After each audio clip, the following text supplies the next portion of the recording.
Sports Radio Philadelphia. I want to talk right down to earth in a language that everybody here can easily understand. Time to get ready for the day's action. From the sides to the totals and everything in between, nobody does it better than the Tough Cover with Mark Henry, right here on The Gambler. Look in my eyes, what do you see? The cult of personality. I know your anger, I know your dreams. I've been everything you wanna be. Oh, I'm the cult of personality. Like Mussolini and Kennedy. I'm the cult of personality. The cult of personality. The cult of personality.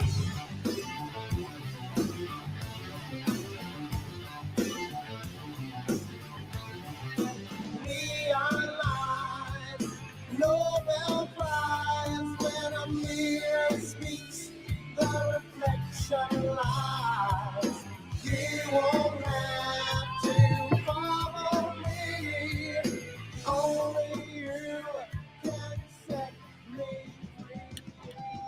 Hello and welcome to the Tough Cover Radio Show. I am your host, as always, Mark Henry Jr. And you can follow me on Twitter at Mark Henry Jr. _. We're streaming this on iHeartRadio, as always, as well as the Fox Sports The Gambler Twitter account, which you can follow over at Fox PHL Gambler, and check us out on YouTube. Back in the studio, we've got my main man, Jeremy Horwath, on the ones and twos. You can follow him on Twitter at jhorwath11. Jeremy, how are we? Fantastic. I'm doing very well. I'm very excited because I'm going to a Hosier concert tonight, so I'm kind of itching for that. What's Take Me to Church? Is that's the yes, big song? yes. He is the Take Me to Church guy, but he has a lot of fantastic songs. Yeah, he's great. All righty, that's all I could name. That's all I got. I don't have any positive or negative take on who. I like that song. It's a good song. I'll take it. But we've got a fun show, and these summer shows, they get wacky. These are wacky shows. You know, I don't have to give out 1 million college football picks and then next breath give out 1 million NFL picks and then give out my NBA picks and then my college basketball picks and then my MLB. It gets crazy at certain points of this calendar year. So we get a little bit more freedom in these summer shows to get a little bit wacky, get a little bit weird.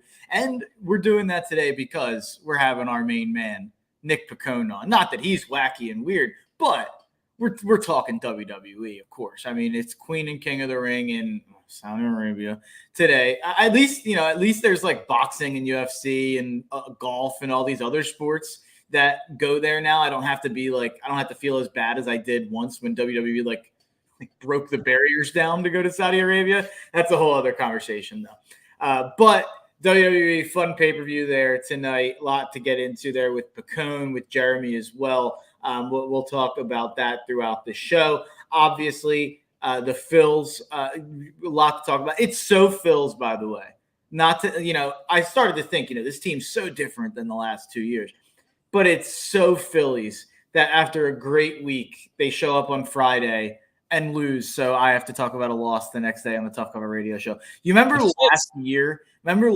They had a run of Fridays where they lost like 8 straight Fridays. And we had to come in and be like, stop freaking out, like every Saturday. It was every Saturday last year was that show. And it's good for them that they wanted to bring back an old tradition of losing on Fridays. But not too much to complain about. You're going to lose some baseball games every now and again, apparently. So they won, 7 in a row before that? Yeah. I believe it was 7. They were on such a great run, and it's going to get picked back up right again tonight. It's I don't see anyone really freaking out about the loss, so it's fine. Yeah. And we're going to talk about that with Nick Picone. Nick Picone, obviously a WWE guy, does Shooters Radio here on Fox Sports Gambler, so we're going to get into all that. But how you probably know Nick Picone is as the This You King on Twitter. I mean, these tweets with him coming at Braves fans complaining about the schedule and then finding an exact, them complaining about people complaining about the schedule. It's unbelievable. I don't know if he's found a single Braves fan that's complained that hasn't had a tweet that's like receipts against them. It's so funny. Nick McCone may be my favorite Twitter follow of all time. Yeah, I mean, he's on a Mahomes level, like elite run on Twitter right now. So we're going to talk about that coming up at noon, as well as just his takes on the team, his takes on the season, as well as, like I said, WWE. But we're going to get to Phillies actually in this first segment. But I'd be remiss if I didn't start this show just by saying Luka Doncic is a bad man. Dog.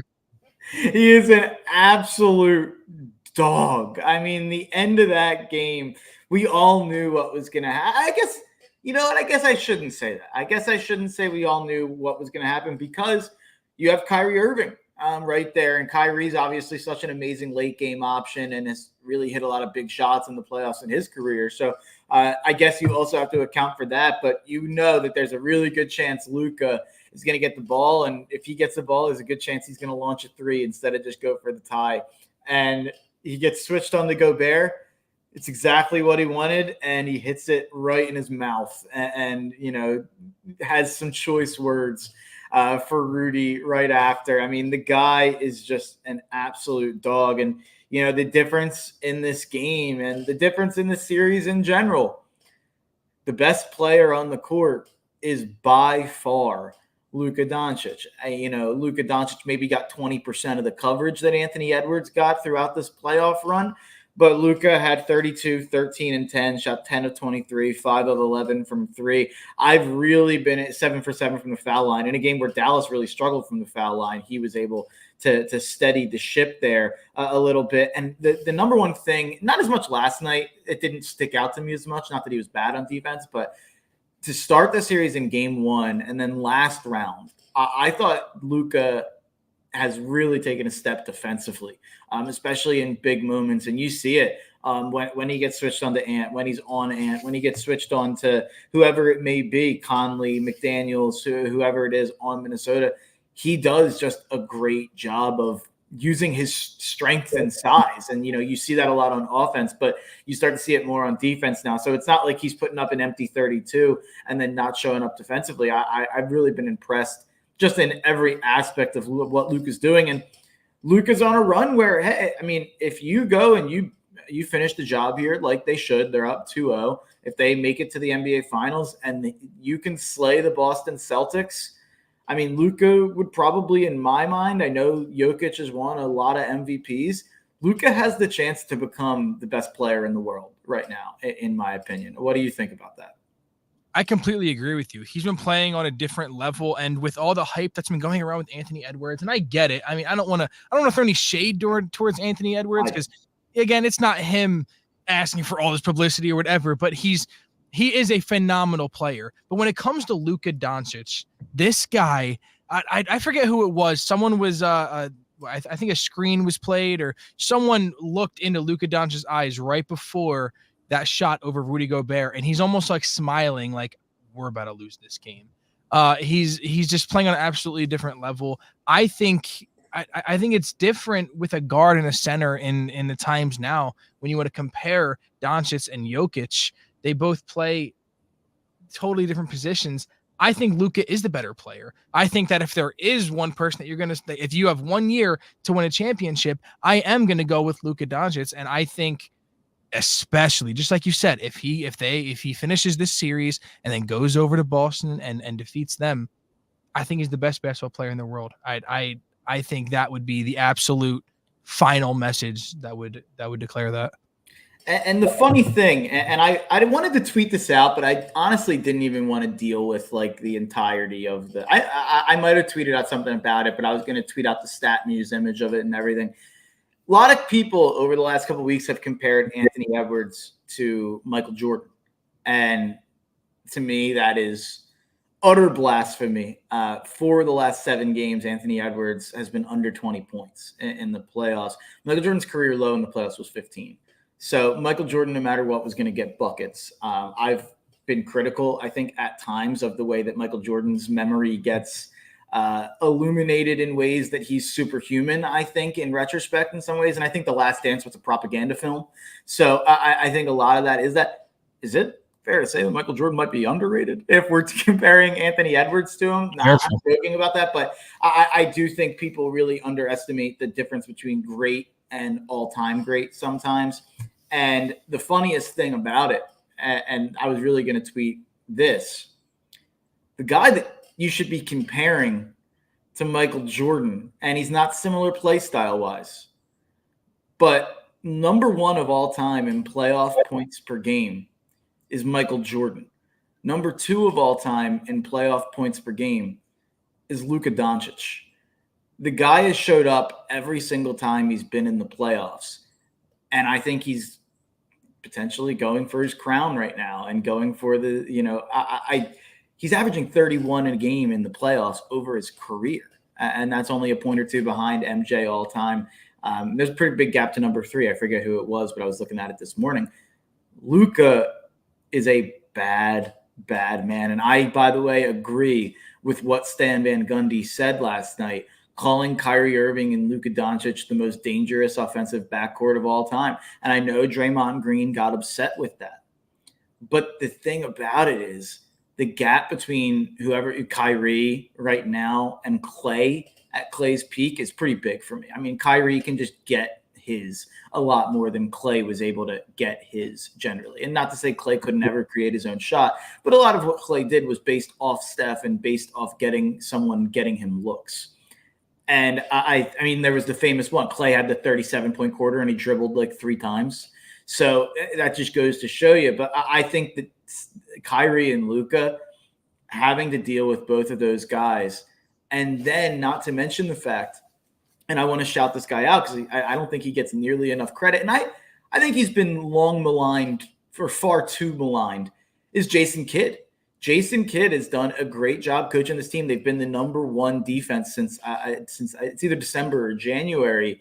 And you have Luka and Kyrie out there. Like, having two offensive threats like that who are not known as defensive stalwarts by any means over their careers, and to be able to put whoever the other 3 guys out there to make them so good defensively that you're bringing Luka and Kyrie up instead of playing down to their level defensively. It's unbelievable to have those 2 guys offensively and then the number one defense basically in the NBA. And that's why the Mavs have a legitimate chance to me to win the NBA championship. I've been pretty vocal on here that I think Boston's winning the finals. I've said that from before the season. But I said before the playoffs, I really have to go back and unearth. I have to figure out what day we did the predictions. I picked Celtics over Mavs. And I said I loved the Mavs' chances to get through the West, and people thought I was crazy for that. I didn't believe in their ability to go up against Boston when I was making that prediction. I do now. I really do. The way P.J. Washington stepped up, the way Derrick Jones Jr. has stepped up. So wanted to lead off the show with that because I don't have much more else on that game. I just wanted to kind of get that Michael Jordan nugget out there. So let's move on over to the Phils. We have the Phils. They won 7 in a row, lost last night. Any takes on the loss from last night for you, Jeremy?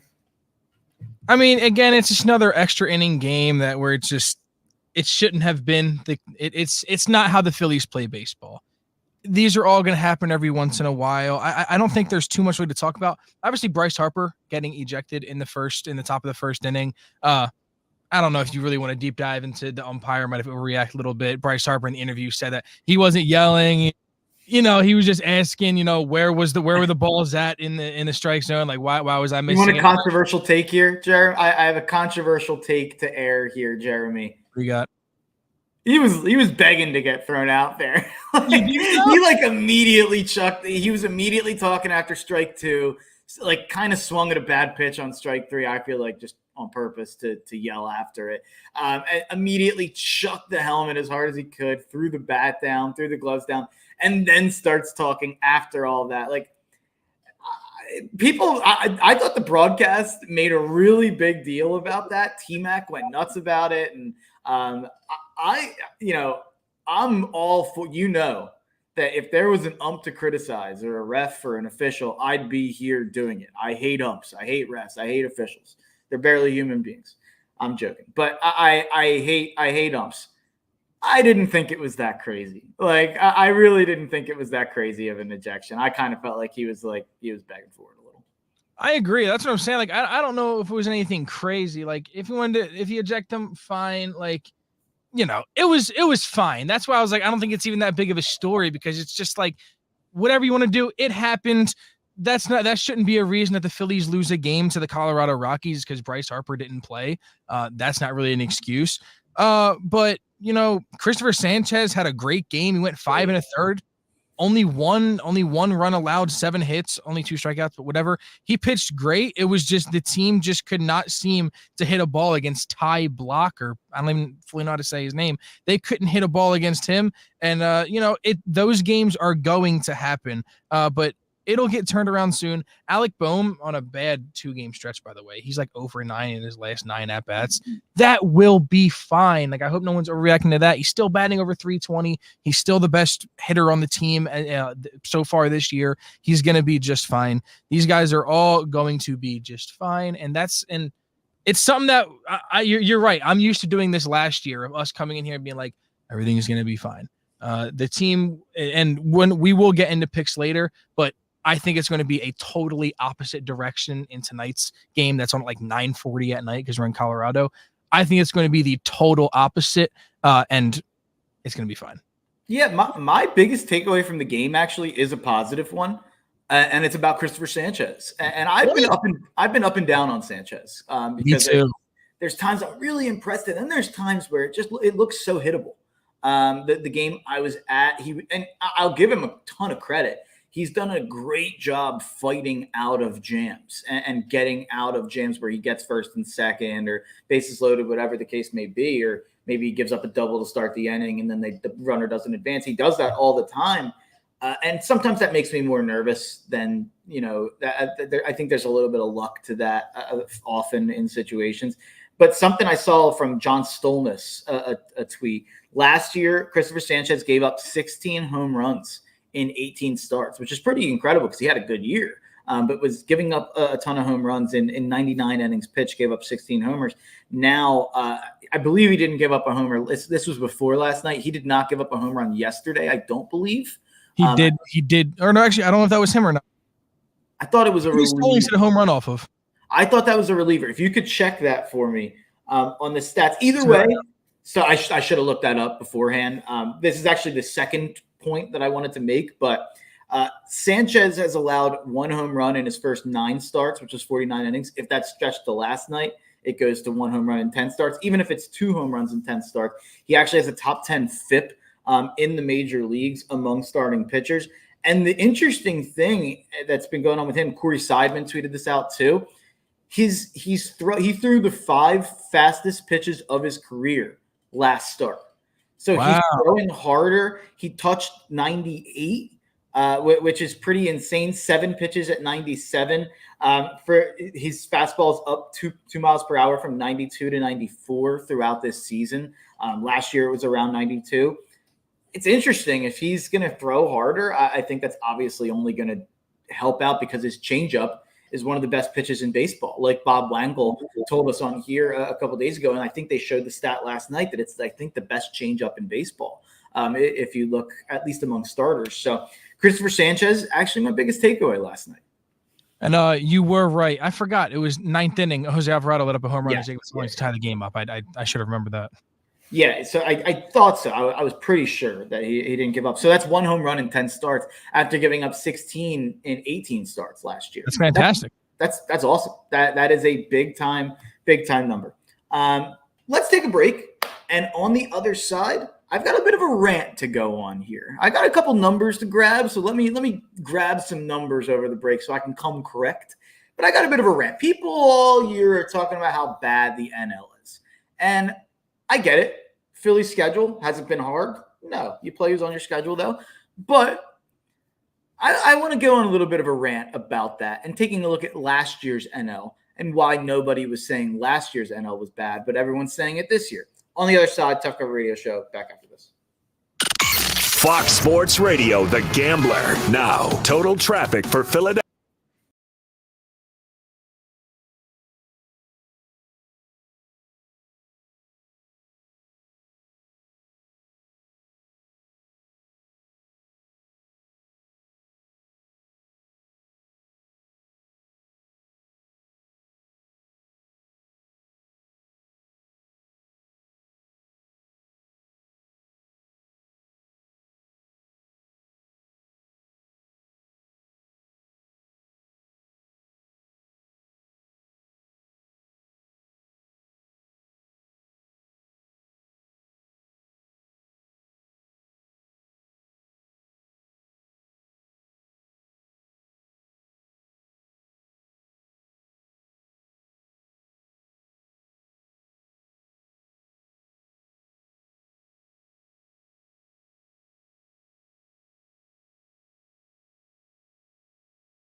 .com. The Gambler. Philly's home for all things sports gambling.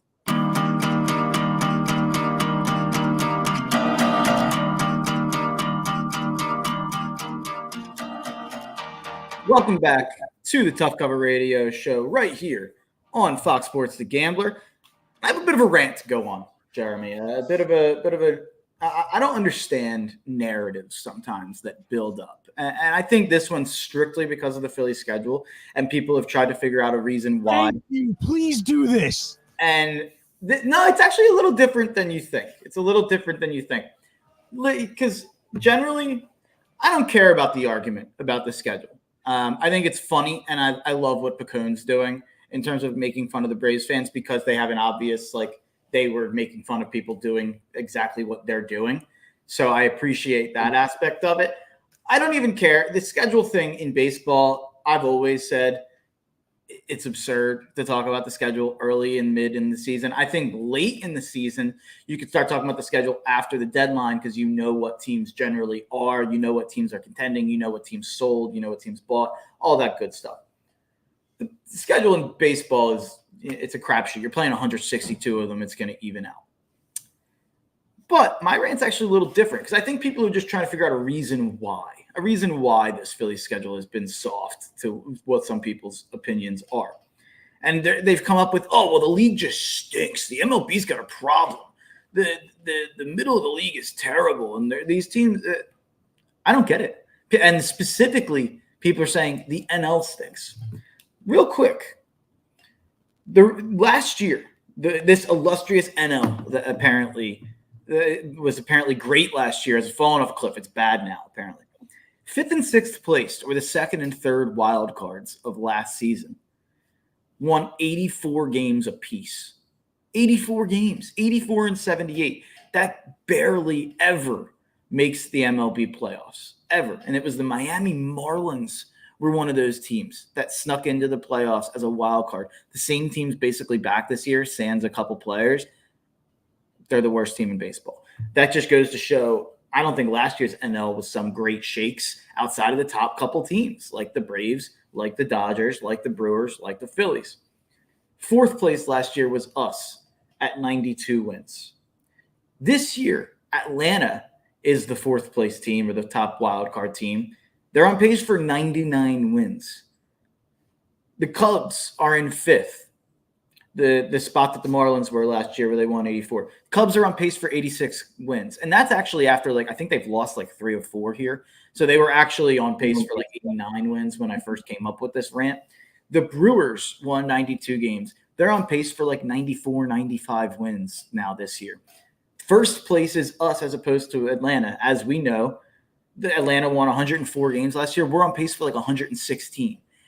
Last year, the Dodgers won 100 games. They're on pace for a few more wins. 1st, 2nd, 3rd, 4th, and 5th place in the NL are all on pace for more wins this year than last year. So what are we really complaining about? There's less 81-win teams coming on 9th place. They're winning 77 games instead. That's the argument.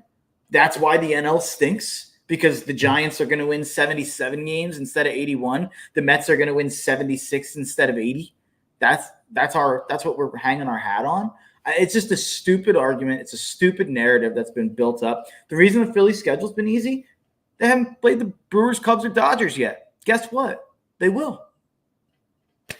I think we're going to look back at this schedule in about September and how we've played 3 games for teams that are over 500. We are now going to see, okay, right now they only played 3 teams over 500. It's going to we're 8-2 as of today, I believe. I'm sorry. What was that? I think the Giants and Padres are both 500 now. So right. So now it changed. By September, who knows where we're gonna be at? This isn't a 16 or 17 game NFL schedule. Mm-hmm. We're a month and a half into the baseball season. Some teams aren't gonna be great. What we talked about the Phillies' first series of last year until September. That's how it's going to be again this year, and how all these games are important, and how everything changes so much. It's such a ridiculous, I agree, it's a ridiculous narrative to bring up at this point in the season. Why it's just for something to talk about. You have to complain in some way. Like I see it. I have to get off Facebook groups, by the way. They're the worst. But just how people overreact in so many things, 37-15, but only beating the Braves 1 out of 2 times.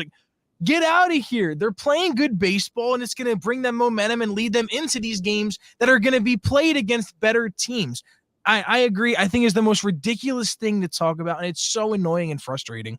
And for anyone out there who's a Phillies fan, if you're a Negadelphian out there, and there's a part of you I'm actually a little bit nervous about the schedule, and maybe the Phillies are – and by the way, they're probably not going to play at a 116-win pace. Probably not. But – for anyone out there who's legitimately nervous that the Phillies are going to fall off a cliff once they start playing better teams, a fun stat from Dylan McKinnon, the stat is Phillies have faced 7 of the top 25 pitchers in terms of ERA. Some of those are guys who have popped up, like an Austin Gomber, but some of those are Dylan Cease, Logan Webb, Jose Barrios, Chris Sale, John Gray, Jordan Hicks, who's kind of popped up, but I think he's kind of legit. I actually like Jordan Hicks. I think so too. I didn't bet the Giants today, but I almost did. But that they've faced all 7 of those guys, all in the top 25 in ERA. By the way, they have 3 of the top 25 in ERA on their own team. But how they've performed against those guys, those 7 pitchers, have a 7.02 ERA against the Phillies. Only Cease pitched at least 6 innings, and he blew up in the 6th. They all gave up at least 2 runs. So that's just one thing right there. They've beat up on good pitching when the good pitching has been on maybe not great teams. So, and it's like the Giants and Padres are fine. Like those teams are going to win 80 to 84 games. And if they win 82, does that make them unbelievably better than if they won 80? No. You know what else I noticed too? The Phillies just went off and swept the World Series champions of last year, and they are now 24-28. The Texas Rangers are. Well, since they're under 500, they're not a good team. The Phillies should have swept them, I guess, even though they were World Series champions 6 months ago. I'm sorry. It's such a frustrating thing. The Rangers, again, just like the Phillies, how well they're playing, they're going to continue to play very well and be a very good baseball team. The Rangers are 24-28. They're not playing that great. Guess what? They're a really good baseball team, and they will probably win 90 games this year, and we'll look back on it like, wow, the Phillies swept the Rangers back in May. It's just the first month or two of complaining about scheduling in baseball when it's a 162 game season is, again, I'm repeating myself, ridiculous. But since we are almost a third of the way through the season, I did a fun little, little power rankings. Ooh! I did a little power rankings, so bear with me here. And I found out some things going through these teams, and I took a little bit of a deeper dive and tried to power rank them from right now how I think they have a chance to compete. Later on in the season, walked out a little bit higher, a little bit lower on certain teams. So we'll kick that around. Maybe if you want to pull up maybe some World Series odds over there or something like that from one of the sites, that'd be nice to kind of throw some out as we go through this conversation. There's a couple teams that are really tough to rank because I just don't know what I think of them quite yet. But let's start out at number one. And Jeremy, chime in if you have any disagreements here. Raise your hand. Let me know. The Philadelphia Phillies got to be number one. I truly think they're the best team in baseball, and this is why I wanted to kind of lead off with them instead of going 10-1. The Phillies. I have a weird thing to say here, Jeremy, and I think you're going to think that I'm a psychopath or a sociopath or whatever you want to call me. I already do. Of course. And I told this to Pacone, and he was laughing, and I think he understands where I'm coming from. And by the way, before I say this, let me preface this by saying I love this Phillies team so much. I love this team. It's the cool. I don't think I've ever loved a core of a team I root for as much as I do with this team. I live and die with the personalities. I love following it on Twitter, everything like that. I am a little less emotionally invested this season in the regular season day to day than I was over the last two seasons. And I think the reason for that is because I don't have to defend this team anymore. I'm a weirdo. When I have to defend something, it almost makes me believe in it more and believe in my argument more. And I dig my heels in further like last year. And by the way, let me just say, I was right the last two seasons to say everyone chill out. This team's going to make the playoffs. Once you make the playoffs, anything can happen, yada, yada, yada. I don't think I've gotten nearly enough credit for how positive I was during both of those Phillies regular seasons that a lot of people were jumping off ship. I don't think I've gotten enough credit for that. That's another point. But I'm a little less like they lost last night didn't affect me at all. Like, and that's the thing. This probably would have happened with you as well these past 2 years if the Negadelphians weren't out here, crying about things. Yeah, of course. I wouldn't have been as affected by losses if I didn't have to log on and not have like 15 notifications. See, this team stinks. I told you this team doesn't have it. Like all this stuff coming after me. So I there's none of that this year. We all love this team. There's universal buy-in. But I think the number one reason for that is, and I want to make sure everyone enjoys the ride. We all need to enjoy whatever this season's going to be in terms of the regular season, because it seems like we might have a chance at, one of the better Phillies teams we've ever rooted for in the history of this city. And we should enjoy that. We should enjoy all the fun stats, all the regular season stats, everything about it. But it has to be the year. It's got to be the year. And I hate bringing this up on May 25th. I hate it. I don't want to talk about Halloween, October, even early November. I don't want to talk about all that. But there's a lot of reasons, and I was thinking about this all day. There's a lot of reasons that I think this has to be the year. There's a lot of contracts over the next couple years that are going to be interesting decisions for the Phillies, whether it be Ranger Suarez, Alec Boehm, Bryson Stott, some of these younger guys. It's going to be really interesting to see what the Phillies do and who they decide to pay, who they decide to keep around, even if you want to talk about like a guy like Schwarber coming up in a couple of years. There's a lot of interesting decisions that they're going to have to make going forward. And outside of these walls, the Dodgers are never going to be worse. In the Shohei Ohtani on the Dodgers era, they're never going to be worse than they are right now. They don't have Ohtani pitching. They don't have Kershaw. They don't have Dustin May. I think there's even another guy. Well, Bueller just came back. They don't. I'm missing. I think there's even another guy, either a prospect or another arm that's on the IL for them. Maybe it's Gonsolin. Gonsolin's another guy for them who's on the IL. I love Tony Gonsolin.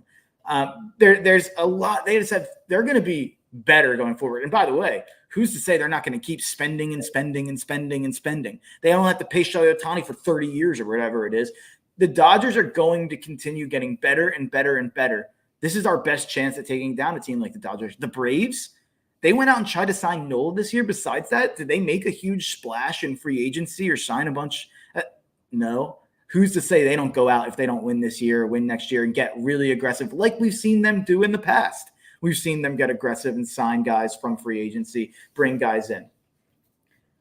The Cubs, look at Shota Imanaga. He looks like they found an absolute ace. They have a ton of these guys lined up in the rotation. Who's to say they don't start opening the pocketbooks if Chicago's a really good team and start spending on offensive talent as well? And they've done that a little bit. They signed Suzuki. They kept Bellinger. But who's to say that they don't go out and make a couple moves at the deadline or go out and make a couple moves in the offseason and keep getting better?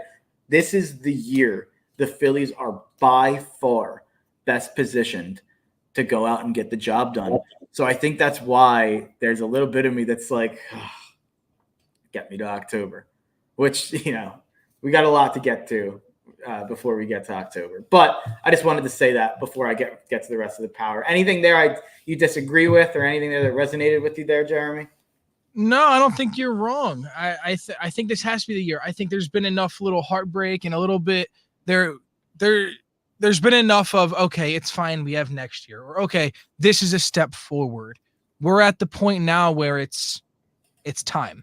This is where the team has been building and bonding and getting better and gaining momentum for these past couple of years. The dancing on my own era, all of that has been combining up to this year right here where the Phillies have the potential to have the most wins they've ever had. They had the best first 50-game stretch of their entire franchise. Everything points to this year. And I agree with you. I 100% agree that it will be this year. Yeah. And this is a fun little, so who do you, I think it's obvious, but who do you think should be number 2 on this power rankings? When I'm talking power rankings, I'm not necessarily just talking right now. I'm not just listing off the records. I'm saying who I think the best teams are with taking into consideration what's happened throughout the games. Who would be number 2 for you? Are we talking about when we say power rankings? Are we just saying, are we saying the best right now? Or are we saying the best chance to win a World Series? Best chance to win a World Series. Atlanta Braves. Okay, so I put the Braves at 3rd. I put the Dodgers 2nd. So my main point is the top 3 teams to me in baseball are in the National League. I really do believe that. And then I had the Yankees checking in 4th. How would you rank that top 4? Wait, so you had the Phillies first, correct? Phillies number 1, Dodgers number 2, Braves number 3, Yankees number 4. Right. So yeah, I would do Dodgers above Phillies in my point. So I would have Dodgers, Phillies, Braves. That's crazy. Come on now. I'm sorry, that Dodgers team, you just listed off. This is the worst Dodgers team we're going to see, and this is without these 3 really important players. But we're not getting Ohtani back in the rotation this year. I don't think we're getting Kershaw back this year.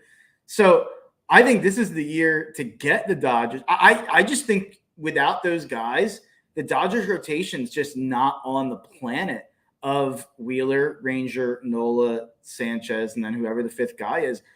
I'm fully bought in that the Phillies are better than the Dodgers and better than the Braves. They're on the same level. They're all on the same level, but I'm shocked to hear you say that. I'm shocked you wouldn't have them first. It hurts my soul, but it's just really hard for me not to put the Dodgers there. So it would be Dodgers, Phillies, Braves, and then Yankees. I think the Braves team is still going to be insanely good. And I know they're getting a little bit outshined by the Phillies. And I love, again, Nick Picone. Please keep on making more tweets angering Braves fans. But yeah, the Braves are also just still a disgusting team with Ronald Acuna, who still might be one of the best baseball players that in the world right now. Did you pull? He's been terrible this year, but it's crazy. The Braves are on pace for 99 wins. Acuna's been bad. Olson's been bad. Riley's been, I think, out for. I don't know how long Riley's been out for. Has it been the whole year? Was he bad and then he was out? I can't quite remember. I think that's what it was. I think he struggled in that, and then he's been hurt. Michael Harris has really struggled, and here they are. Sean Murphy's been out, their catcher, and here they are on pace for 99 wins with a lot of injuries from the rotation. The Braves there is no counting the Braves out yet. I mean, we're making fun of them. We're getting jokes off. We're 6 games up, yada, yada, yada. They will be heard from again, in my opinion. I think there's wait until Acuna does start playing extremely well, because he will. I mean, wait until any of them do. It's scary. The Braves are unbelievable. I can't wait until their Astros level cheating scandal, whatever it is, finally gets out. Maybe they lost it this year. Maybe they can't use it anymore. Maybe that's the problem. But number 6 for me, and this is not number 6 in the records. The next couple are not the next couple best records. But wait a minute. Who was number 5? Good call. I didn't say number 5. This is number 5. I just want to make sure. No. Jeremy's keeping me in check over there. Number 5, in my opinion, the next 3 teams, 5, 6, and 7, are not 5, 6, and 7 in record, but these are the 3 teams that I think are set up best for a postseason run. I put Baltimore in at number 5 here. I feel extremely confident that Baltimore will be a contender this year in the AL playoffs, and I think they're. How many games back here are they of New York? It looks like they are 3 games back of New York. So that's not over at all. Baltimore could still wrestle that division away. I will say the Yankees rotation without Garrett Cole has been nothing short of incredible. Everybody has stepped up. Stroman stepped up. Luis Gil has really stepped up.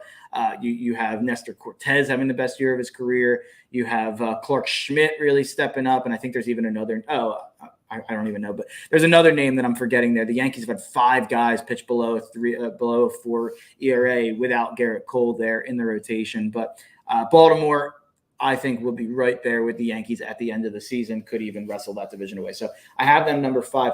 Number 6, and a team that if the Phillies weren't what the Phillies were and the NL wasn't what the NL was, I would place a big-time future on, is the Chicago Cubs. When you see what the Chicago Cubs have in the rotation, they are a scary, scary potential playoff matchup for anybody. When you see with Shota pitching the way that he is, he's the best pitcher in baseball right now. It's hard to make another argument when he has a .84 ERA, which is lower than his .91 WHIP. I mean, you just don't see that at this point in the season. And then you have Javier Assad, who's got a 1.7 ERA. He's been incredible. He's always a guy that I've liked. Ben Brown, a former Phillies prospect, has stepped up. He's got a 3.2 ERA. They finally got rid of Kyle Hendricks, it seems like. It seems like they're not going to throw him out there anymore. Jamison Tyone has a 2.2 ERA there for the Chicago Cubs. Justin Steele hasn't pitched well at all yet, but he's still Justin Steele. I'm not throwing in the towel there. He was almost a Cy Young last year. I think he's a stud. That's 5 guys right there, and I think you're going to at least feel good about 3 or 4 of those. I don't know if they have like that lead guy in the lineup necessarily. Like they have a lot of solid guys, a lot of dudes, but I don't know if they have the lead guy in the lineup when you're dealing with the Braves and the Dodgers and the Phillies. But if the Cubs were in the AL, I would be hammering them to win the AL, but they're not. Any take on the O's or any take on the Cubs or O's being that high? Well, I also did want to let you know the Orioles at the betting site that I am looking at, the Orioles are 5th in odds at plus Okay. 1,000, and the Cubs are 11th with plus 2,600. Ooh, so that probably means they're like 13-1, 12-1 to win the NL. That's not bad. You can get worse values. They will be in the playoffs, in my opinion. I think there's a really low chance that they fall out of the wild card with some of the wild card teams. I think they're just much, much better than those teams. Number 7, a team that I don't know if they'll make the playoffs. It might be tough for them to make the playoffs, but this is all based on pitching, kind of similar to the Corbin Burns on Baltimore and then that Chicago point. And I know they've struggled a little bit here recently. I still buy in on the Minnesota Twins being the best team in the AL Central, and I still think they win that division. You look at Pablo Lopez has not pitched well at all yet. Bailey Ober has not pitched well. I still believe in those guys, and Joe Ryan has been a stud. I still think you've got a really good rotation there, and they've got maybe the best bullpen in baseball in Minnesota. Number 8, I'll go with Milwaukee. I expected to have Milwaukee 5 because I've been, maybe one of my best takes of all time is that Milwaukee was going to win that division this year and that everyone was jumping off the Milwaukee train. I was gung-ho about the Brewers. I think you were yelling at me about it, if I'm not mistaken, because I was saying everyone's freaking out. They lost Corbin Burns. They lost Craig Counsell. They're going to be fine. They won 92 games last year. They're not going to drop off a cliff. They're on pace to win even more games this year. I didn't think they'd do that, but you're on mute over there, Jeremy. I think Jeremy was talking on mute. Uh-oh.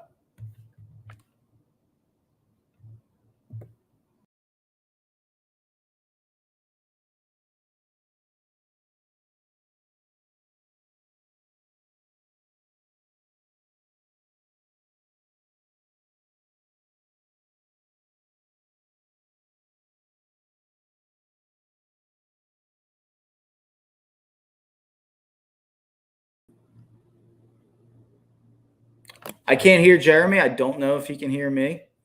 Let's go to break.